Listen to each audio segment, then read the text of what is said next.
Halo Sobat Guru, pada video kali ini kita akan belajar cara membuat RPP pembelajaran daring. Bagaimana bentuk RPP daring untuk pembelajaran yang lebih sederhana dari pembelajaran tatap muka? Sulit tentunya melaksanakan pembelajaran 6 kali 35 menit di kelas atau 8 kali 35 menit di kelas menjadi pembelajaran daring dari rumah. Artinya, tidak mungkin itu dilakukan.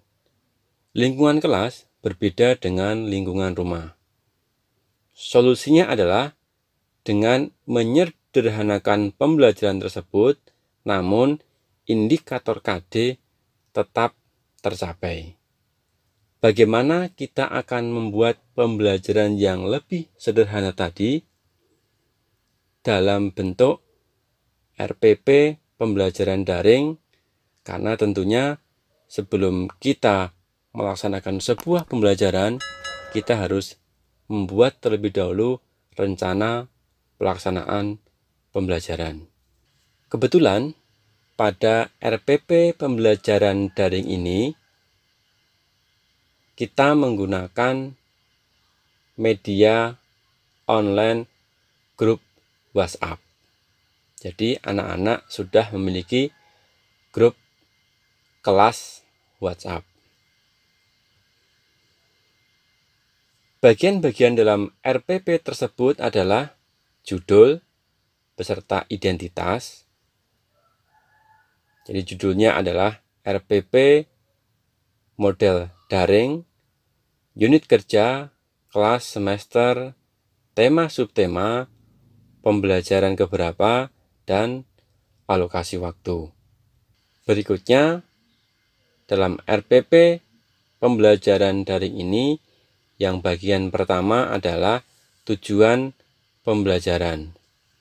3 mupel dalam pembelajaran ini ada IPS, PPKN, dan Bahasa Indonesia. Tujuan pembelajaran yang pertama, dengan mengamati peta pada buku siswa, peserta didik dapat menyebutkan nama bandara dan pelabuhan yang ada di Indonesia secara percaya diri. Tujuan yang kedua, dengan mengamati tayangan video YouTube tentang kondisi geografis, peserta didik dapat mengidentifikasi pengaruh kondisi geografis Indonesia terhadap budaya masyarakat. Tujuan yang ketiga, dengan mengamati gambar pada buku siswa, peserta didik dapat mengidentifikasi perilaku yang sesuai dan tidak sesuai dengan nilai-nilai Pancasila secara disiplin. Yang keempat, dengan membaca, siswa dapat menemukan ide pokok bacaan secara percaya diri. Tentunya, pada tujuan pembelajaran ini, Sobat Guru harus memperhatikan CABD, Condition, Audience, Behavior, Degree. Bagian yang kedua adalah langkah-langkah pembelajaran. Langkah-langkah pembelajaran pada RPP pembelajaran daring ini dimulai dari kegiatan pendahuluan. Guru membuka pembelajaran dengan menyapa dan menyampaikan tujuan pembelajaran di grup WhatsApp kelas. Kegiatan pendahuluan yang kedua adalah guru melakukan apersepsi dengan mengajak peserta didik melihat dan menirukan lagu Nenek Moyangku Seorang Pelaut di link YouTube yang sudah dibagikan.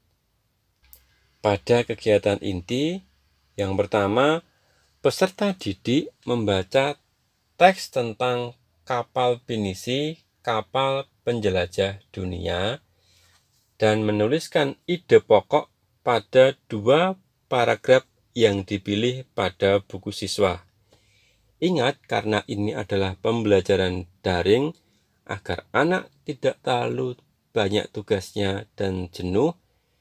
Kalau di kelas biasanya kita memberikan tugas semua paragraf untuk dicari ide pokoknya, pada pembelajaran daring ini kita cukup meminta 2 paragraf saja untuk ditentukan atau dicari ide pokoknya. Yang kedua, peserta didik mengamati gambar-gambar budaya asli Indonesia dan budaya hasil percampuran dari negara lain pada buku siswa. Yang ketiga, peserta didik menghubungkan identitas budaya dan daerah asalnya dengan menarik garis. Ingat, tetap harus memperhatikan pembelajaran daring dengan lebih sederhana. Yang keempat, peserta didik mengisi tabel 5 nama bandara dan pelabuhan yang ada di Indonesia. Yang kelima, selesai mengamati video YouTube tentang kondisi geografis, peserta didik dapat mengidentifikasi dan mengklasifikasikan pengaruh kondisi geografis serta perilaku yang sesuai dengan nilai-nilai Pancasila. Yang keenam, guru memberi kesempatan kepada siswa untuk bertanya dalam grup WhatsApp. Berikutnya kita masuk ke kegiatan penutup. Kegiatan penutup yang pertama, peserta didik membuat rangkuman atau simpulan secara sederhana pada tugas yang sudah diberikan bagian akhir. Yang kedua, guru melakukan refleksi di akhir tema 1 melalui tayangan YouTube. Yang ketiga, guru merencanakan tindak lanjut pembelajaran berikutnya. Kemudian bagian C, penilaian pada RPP pembelajaran daring. Yang pertama, teknik penilaian adalah penugasan. Yang kedua, instrumen penilaian berupa lembar tugas serta rubrik penilaian. Tentunya pada bagian akhir dari RPP pembelajaran daring ini diakhiri dengan tanda tangan guru dan pengesahan dari kepala sekolah. Demikian Sobat Guru, RPP pembelajaran daring. Mudah-mudahan bermanfaat. Selamat mencoba ya.